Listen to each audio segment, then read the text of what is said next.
with him and Ann. Why'd you leave that out?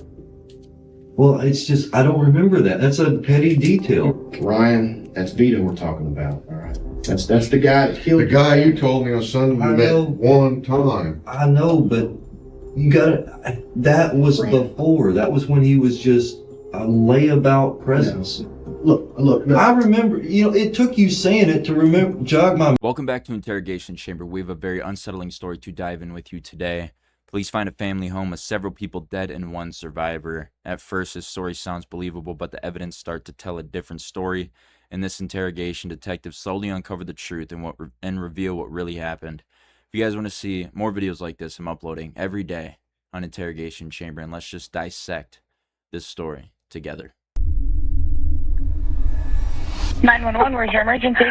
Oh, please, I'm over. My brother has been shot.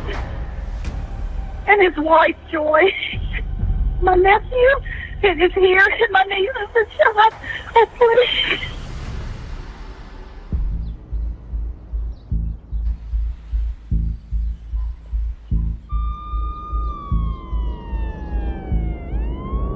As we approached the house, it looked very well kept, very nice residence on a very, very nice piece of property. When I got closer, I saw the body of Lindsey Champion outside. He had a lot of blood coming from his head. In the basement, I observed Joy, face down, kind of in the fetal position, but on her knees with her head on the ground.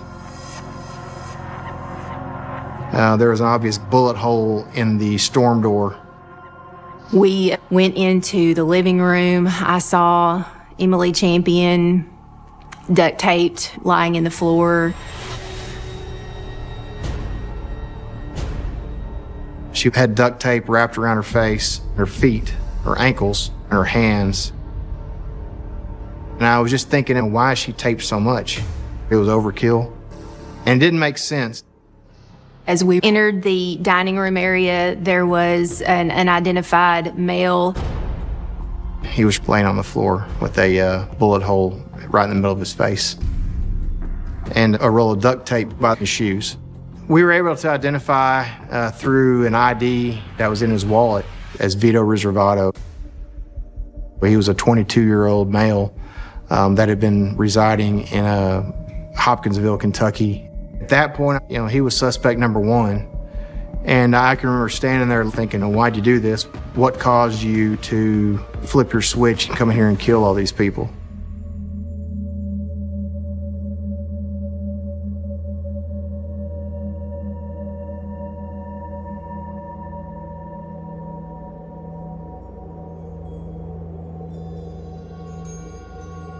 He's claiming self-defense, and when you have that, you got to take it at face value until you kind of dig in deeper and get into the details.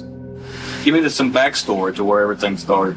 The first time I ever met this guy was in a work type situation. Do you know his name? Vito. At the time, my relationship with him didn't last very long at all. I brought him over here one day, and Emily was here, and I was just here to pick up my laundry. He was hitting on Emily. Creeped her out, apparently. About how long ago did all this stuff happen? Thursday. Ryan said that was enough to fire him. But he said that the day after Ryan and Vito had gone to Ryan's parents' house, that Vito had showed up back at the Champion residence. And I was thinking, well, that's pretty messed up that I fired the guy and he comes back here. Vito comes in and he's got the gun that I've got set out on the counter. And he says, that if I do anything, he's going to shoot Emily. And then he goes in, he tapes us up. He wasn't trying to break anything or steal anything. He just wanted to talk to Emily. That's when Mom and Dad came home. He ran outside. Me and Emily trying to get free, and that's when we heard the first gunshot. Before I could think, he runs back inside, doesn't say a word and shoots Emily. He's out of bullets, he reloads, and I made my move. I pushed him back up against the wall. As soon as he broke away, bam. It was just that quick. His story that he told just kind of... I haven't seen him in a long while. Now, you introduced Ryan and Vito. Was it before Thursday? Or? No, it was... I'm trying to think now. That was... Maybe it was. I don't know. They've only known each other maybe a week. Tops, maybe. We knew within a few minutes of talking to her that she was full of it. She only was telling us what Ryan told us. She was lying. So it starts off as a whole family has been shot and killed. Ryan, the only survivor, the son of the family that was shot and killed, knew the guy directly, met him at work. He's actually the one who fired him from work. But he came up with a really good story. He was able to fool detectives, but detectives do what they're going to do. What they're really good at is they're going to dig deeper until they know every aspect of the story. Unfortunately, they go to Ryan's girlfriend. They definitely can read her body language better than they could have read Ryan's, so they know that she's lying. So let's continue to dissect this story together.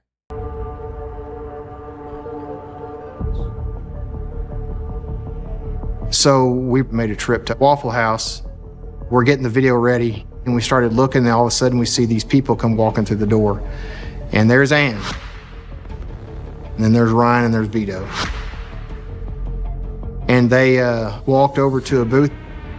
Now, that was on the 21st of October. Ryan obviously deliberately lied to us about how long he had known Vito.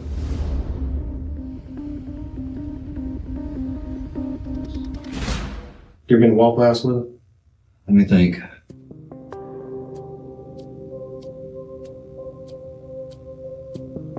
Yes, one night with him and Ann. Why'd you leave that out?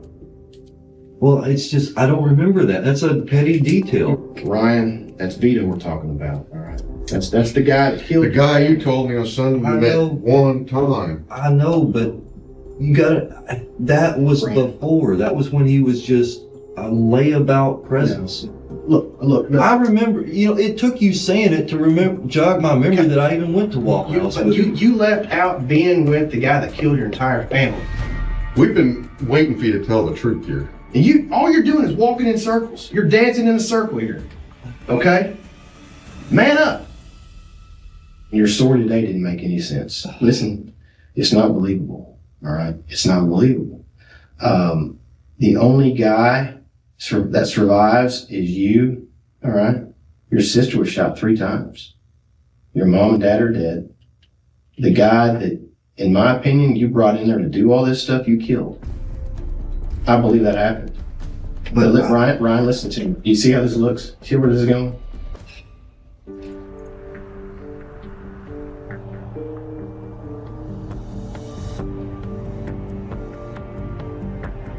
We want to see if she'd let us see what's in her phone. Messages between her and Ryan or her and Vito, because we didn't have any records back at the time. Do you have any messages there between you and Ryan? No. You Except don't? for maybe Okay, now one here's- or 2 text messages. Would you mind if I looked at it? I don't see why. You don't see why I want to, you don't see why not. No. Well, we're working a murder investigation. There might be something that'll help us. You want justice, don't you? Is there a reason you don't want me looking at the phone? Because it's my personal stuff. Okay. But it might vindicate your buddy Ryan. Or you're hiding something. I was sitting in trial in another murder case, and I thought, what if the duct tape can tell us the order who was taped when? Because I've had some training that you can place duct tape back together like a torn piece of paper. Ryan was always consistent that he was taped first by Vito Reservato and that he could not assist his sister because he was taped first. I got the roll of duct tape from evidence, and I got the tape cut from Ryan's wrist, and lo and behold, it was a perfect match. So we know Ryan was taped last, which goes against his story. We knew that we had enough to charge him with murder. Ryan was in jail, but the investigation's not even close to over. I went through thousands of pages of records. There was never direct communication between Ryan and Vito, but there was direct communication from Vito to Ann to Ryan and back and forth. When we got that information back, we knew that Ann Plotkin had assisted in the planning of the murders.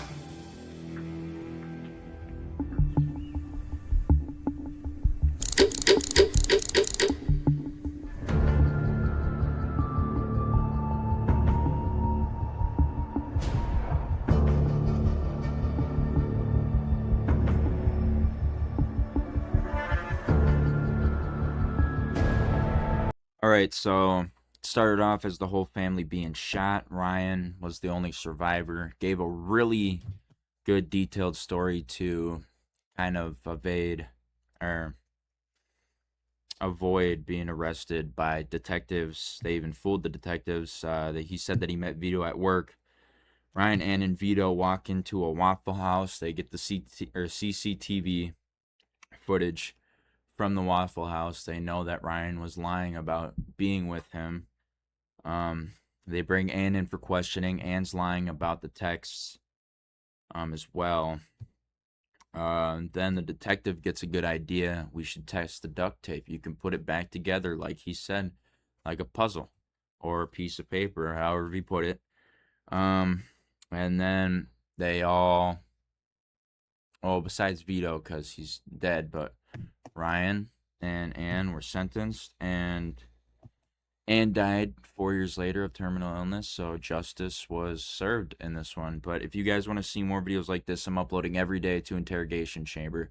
You can like, share, comment, and subscribe to Interrogation Chamber, and I'll check you guys in the next one.